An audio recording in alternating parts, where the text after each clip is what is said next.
Hi, Msoul. Nice to meet you here. Hey, I wanted to keep you company for your coffee break, so I rushed down and I wanted to just pique your interest with a little bit of fun facts about sports and leisure stuff. So, why don't you grab your favorite beverage, coffee, tea? I'm having some bubble tea myself. I just love this stuff. And let me share with you some fun facts that I came across while I was browsing through the library here today. Well, the first thing I want to tell you is that I was wondering, why is the Cleveland baseball team called the Indians? And I know that's not the most politically correct word these days, at least not up here in Canada, but basically I found out that there was controversy generally surrounding the choice of Native American names for sports teams, but not in Cleveland. That city's baseball team is named in honor of one of their star players from the 1890s. He was named Alex Sophalexis, and he was a Penobscot Indian, so respected that in 1914, 1 year after his death, Cleveland took the name Indians to commemorate Alex and what he had meant to their team. I kind of like that. I don't know what Alex would have thought about it, but I kind of like that, the positivity in there for someone that they was kind of found beloved. All right. Why is the LA baseball team called the Dodgers? I'm thinking about draft dodgers when that name comes up. Before moving to Los Angeles, the Dodgers were based in Brooklyn, New York. The team had originated in the 19th century, so 1800s, when, because of the dangers of horse-drawn trolleys and carriages, the pedestrians of Brooklyn called themselves trolley dodgers. That kind of sounds like Jolly Roger, the trolley dodgers. Sounds kind of funny, fun. Okay, because most of their working class fans had to dodge traffic on their walk to the games, the Brooklyn baseball team named themselves the Dodgers in the honor of the working class who came out to watch them play baseball. That's so nice. When the team moved to LA in the 1950s, they took the name with them. I kind of really like that actually. I think that's sort of sweet. Let's get into some light over here. Let's talk about something else. All right. Why does the letter K signify a strikeout on a baseball score sheet? Early in baseball history, a man named Henry Chadwick designed the overabundance of S's scattered throughout his score sheet: save, slide, shortstop, sacrifice, second base, etc. He decided to use the last letter of struck, as in he struck out, so that last letter of struck is K, rather than the first, and that's why K signifies a strikeout in baseball. KKK? I don't know. I've always been weirded out by that one. But okay, at least I know where that came from. All right. Well, I hope you're finding these kind of interesting. I'm kind of finding them interesting. Okay, let's see. What else can we tell you? Okay, so why do we call someone who is left-handed a southpaw? When the first baseball diamonds were laid out, I think there were no night lights. Okay, let's find out. All right. There were no night games. I guess because they didn't have the overhead electric lights. I don't know. To keep the afternoon or setting sun out of the batter's eyes, home plate was positioned so that the hitter was facing east, which meant the pitcher was facing west. Most pitchers threw with their right arm, but the rare and dreaded left-hander's pitching arm was on the more unfamiliar south side, and he was referred to with respect as a southpaw. Does that mean it was harder to see it coming? I don't know. That's kind of interesting. I'll have to go to Baseball Dominant. I'm going to look that over and figure that one out. All right. Now, I have more to tell you. Why is an erratic person called a screwball? I just thought that's a way of spinning the ball when you've pitched it. All right, now a screwball. In baseball, when a pitcher throws a curveball, it breaks to a single hander's left and a left-hander's right. Early in the 20th century, the great Christy Mathewson came up with a pitch that broke in the opposite direction and completely baffled opposing batters, who called it a screwball. It became a word used to describe anything eccentric or totally surprising, including some humans. You can't predict what they're going to do next. Okay, it comes from baseball. Who knew? Get in the sunlight, get in the sunlight. All right. Why in sports does the home team wear white while the visitors team wear the darker colors? I've always wondered that myself. Let's find out. I always thought it was to look more imposing and scary because he's the dark, strong color. All right. It says here, early television was in black and white, and the definitions weren't nearly as precise as they are today. When the Canadian Broadcasting Corporation was testing for live hockey broadcasts in 1952, they found that if both teams wore their traditional colors, it was impossible to tell them apart in a black and white TV. They solved the problem by having the home team wear white while the visitors stayed in their darker uniforms. So you'd know who's who when you're watching the game on TV in black and white sets. That's so funny. But cool. Smart. I like the idea. And the tradition, I guess, stuck. You saw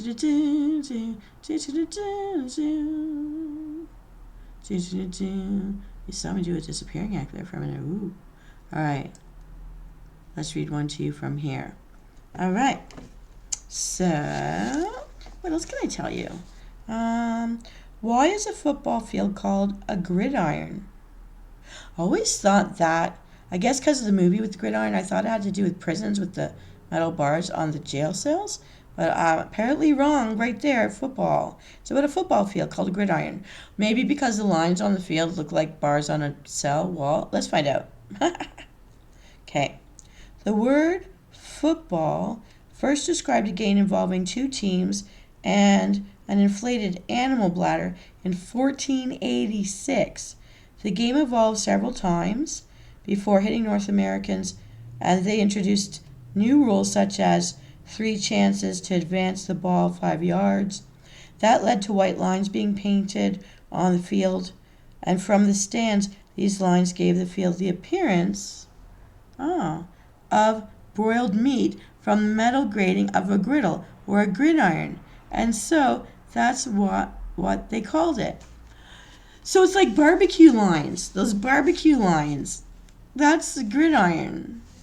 That's funny to me. Look, you look like a barbecued steak. Run, run. Okay, I think that's kind of funny to me. I don't know what you think, but I think that's kind of funny to me. All right, here we go. Another fun fact. Why isn't it over till the fat lady sings? In the 1970s, Washington sports columnist Dan Cook wrote, "The opera isn't over till the fat lady sings." Later, basketball coach Dick Motta, referring to the Bulls' slim playoff chances, mosquitoed Cook when he said, "It isn't over till the fat lady sings," and it stuck. The inspiration might have been the old American proverb, "Church ain't over till the fat lady sings." But regardless, it's now accepted in sports as meaning where there's life, there's hope. So, till the fat lady sings, you've still got a chance there. It's not done yet. That's so, I don't know. That's so funny, kind of. I don't know. I think that's funny. What do you think? I don't know. So silly. It's just so silly. Okay, here we go. Just a couple more while you wet your whistle there and your little break from the regular day, get to think about something new and come back with new topics of conversation to keep everybody awake out there. All right, where do we get the expression second string? Okay, in sports jargon, the second string is the second best group of players on a given team, like the B line. Okay, the team has also found its way into business where it is used in much the same way. In fact, it comes from medieval archers. Love that. Who always carried an extra string in case the one on their bow broke. Good idea. Therefore, the second string had to be as good as the first, as did the third and fourth strings to keep you alive out there. Wow. All right. Why do we say a person isn't up to scratch? During the early days of bare-knuckle boxing, a line was scratched across the center of the ring, dividing it into two halves. This is where the fighters met to start the contest, or where they toed the line to begin each round. I always thought that was like tug-of-war, but in fact it's where the toe stands at the line to get ready to fight. Okay, to face off. Okay, if, as the fight progressed, one of the boxers was unable to toe the line without help from his seconds, so if he had to be held up, the game was over. Okay, so it was said that he failed to come up to scratch. So if you can't toe the line, if you can't stand on your own 2 feet by yourself without help from other people, you're not up to scratch. So you can't meet in the middle to face off against anybody. You're not a competitor. You can't compete right now. You can't compete. Not up to scratch. Love it. Love all that information. So many sayings in one saying there. I find that interesting. All right. Now, let's take it all home. Let's see what we got here. Let's take it all home. All right. Why is a boxing ring square? Fair question. I've always wondered that too. In the days of bare-knuckle boxing, before modern rules, a circle was drawn on the dirt and prize fighters were ringed by the fans. Oh yeah, ever see those fights on TV in those old-timey movies and you get too close to the side and people just shove you back in on people? That's horrible. Anyways, when one of the men was knocked out of the circle, he was simply pushed back into the ring by the crowd. In 1867, Marquess of Queensberry introduced a number of rules to boxing, including 3-minute rounds and a roped-off square, which fans continued to call the boxing ring. I still sit around it on all 4 sides. Love that. That stuck.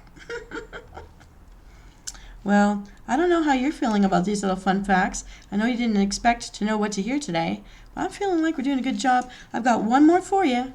And then if you want more, you have to wait for my next episode. Okay, here we are. The last fun fact of the day to fire off all those neurons. Get your happies going. And yeah, let's do it. Let's do it right from here. I like this spot. All right. So here we go, our last fun fact. Okay. Why do we call the genuine article the Real McCoy? I always think of McCoy like Dr. McCoy from Star Trek. Well, let's find out. The Real McCoy. In the 1890s, a great boxer known as Kid McCoy couldn't get the champion to fight him, and so to seem beatable, he began to throw the odd bout, and fans never knew if they'd seen the real McCoy. Like, did he actually lose, or did he throw the game to make the champion feel safe enough to fight him so he can get the belt, you know? All right. The plan worked, and he became the welterweight champion of the world because he basically threw a bunch of fights to fake out the champion so he would take that fight. I mean, we've all seen Rocky, people making bids to have that big game to get that belt. Belts are really important, guys, man. Even when they're not even wearing pants. A lot of people in shorts want to win that belt.